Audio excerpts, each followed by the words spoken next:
Welcome to Alice in Wonderland by Lewis Carroll. One of the oddest, certainly one of the most inventive, children's stories you will ever come across. I am your host, Heather Ordover, and I will be taking you through this fascinating book in chapter-by-chapter bits, as we have done on CraftLit and Just the Books. Well, the first thing about Alice in Wonderland that I wanted to say is I'm going to be doing what I did with Canterville Ghost. And by that, I mean I'm going to be kind of pulling the Lewis Carroll information throughout all of the chapters of this book rather than front-loading it the way that I sometimes do on CraftLit and Just the Books. The second thing is I'm really glad that we've started this subscriber-only feed because Alice in Wonderland is kind of weird. And it also has some really awesome illustrations. And so I'll be doing two different versions of this book. One version will be audio only, which is just fine. You can listen to it and hear it, and it'll be peachy keen jelly bean. The other version is going to be each weekly episode will have a video version. And in that video version, you'll be able to see the John Tenniel art. These were, a ton. This was 92 drawings that John Tenniel did for the original version of Alice in Wonderland, the one that came out in 1865.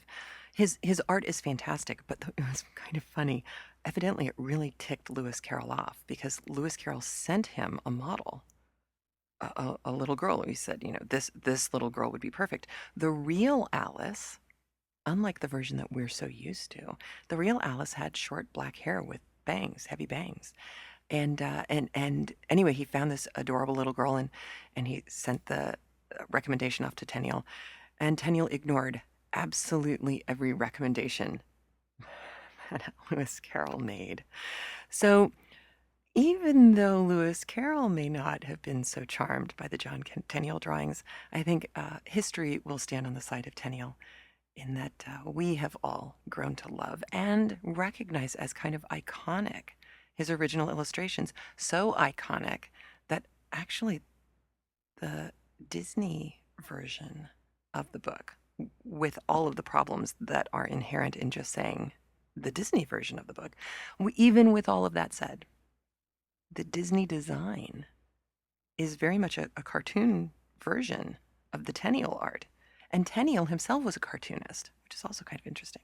And one of the things that Lewis Carroll really got upset about was that Alice's head and feet and hands are rarely in proportion to her body. And once I read that, I thought, really? I remember, aside from when she shoots up and she's very tall or when she's very, very small, I always thought that Alice looked completely in proportion until I went back and looked at the drawings again. And there are a few where you're like, wow, that one's supposed to be in proportion and it's just so not. So, lots of interesting things to tell you about with Alice in Wonderland, and lots of really cool art to bring you with Alice in Wonderland. But to begin at the beginning, the first thing you should know is, yes, there really was an Alice. And yes, Lewis Carroll really was friends with her. And yes, Alice as a grown woman had nothing but wonderful, kind things to say about Lewis Carroll, with chapters 1 and 2 of Alice in Wonderland by Lewis Carroll.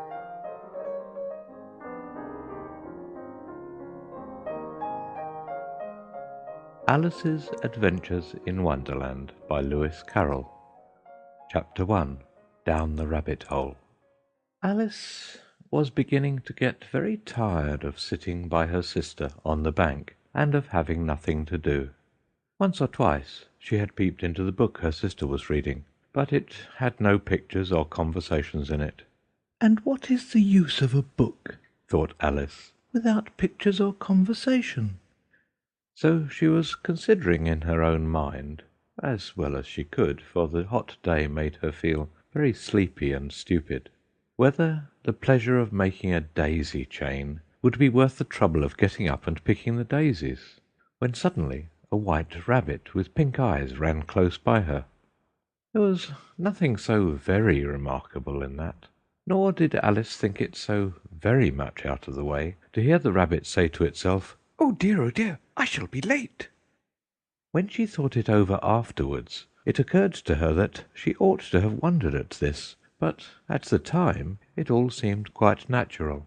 But when the rabbit actually took a watch out of its waistcoat pocket and looked at it, and then hurried on, Alice started to her feet, for it flashed across her mind that she had never before seen a rabbit with either a waistcoat pocket or a watch to take out of it, and burning with curiosity, she ran across the field after it, and fortunately was just in time to see it pop down a large rabbit hole under the hedge. In another moment down went Alice after it, never once considering how in the world she was to get out again. The rabbit hole went straight on like a tunnel for some way, and then dipped suddenly down, so suddenly that Alice had not a moment to think about stopping herself before she found herself falling down a very deep well. Either the well was very deep, or she fell very slowly, for she had plenty of time as she went down to look about her, and to wonder what was going to happen next. First she tried to look down and make out what she was coming to, but it was too dark to see anything. Then she looked at the sides of the well, and noticed that they were filled with cupboards and bookshelves. Here and there she saw maps and pictures hung upon pegs. She took down a jar from one of the shelves as she passed. It was labelled Orange Marmalade, but to her great disappointment it was empty. She did not like to drop the jar for fear of killing somebody, so managed to put it into one of the cupboards as she fell past it. "Well," thought Alice to herself, "after such a fall as this, I shall think nothing of tumbling downstairs. How brave they'll all think me at home! Why, I wouldn't say anything about it, even if I fell off the top of the house," which was very likely true. Down, down, down. Would the fall never come to an end? "I wonder how many miles I've fallen by this time," she said aloud. "I must be getting somewhere near the centre of the earth. Let me see. That would be 4,000 miles down, I think." For, you see, Alice had learned several things of this sort in her lessons in the schoolroom, and though this was not a very good opportunity for showing off her knowledge, as there was no one to listen to her, still it was good practice to say it over. "Yes, that's about the right distance. But then I wonder what latitude or longitude I forgot to." Alice had no idea what latitude was, or longitude either, but thought they were nice, grand words to say. Presently she began again. "I wonder if I shall fall right through the earth. How funny it'll seem to come out among the people that walk with their heads downward. The antipathies, I think." She was rather glad there was no one listening this time, as it didn't sound at all the right word. "But I shall have to ask them what the name of the country is, you know. Please, ma'am, is this New Zealand or Australia?" And she tried to curtsy as she spoke. Fancy curtsying as you're falling through the air. Do you think you could manage it? "And what an ignorant little girl she'll think me for asking. No, it'll never do to ask. Perhaps I shall see it written up somewhere." Down, down, down.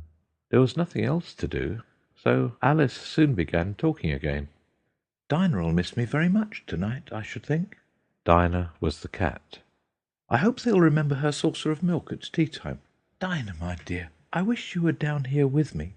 There are no mice in the air, I'm afraid, but you might catch a bat, and that's very like a mouse, you know. But do cats eat bats, I wonder?"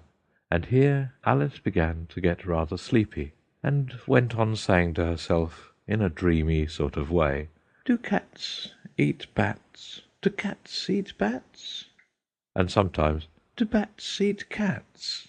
For, you see, as she couldn't answer either question, it didn't much matter which way she put it. She felt that she was dozing off, and had just begun to dream that she was walking hand in hand with Dinah, and saying to her very earnestly, "Now, Dinah, tell me the truth. Did you ever eat a bat?"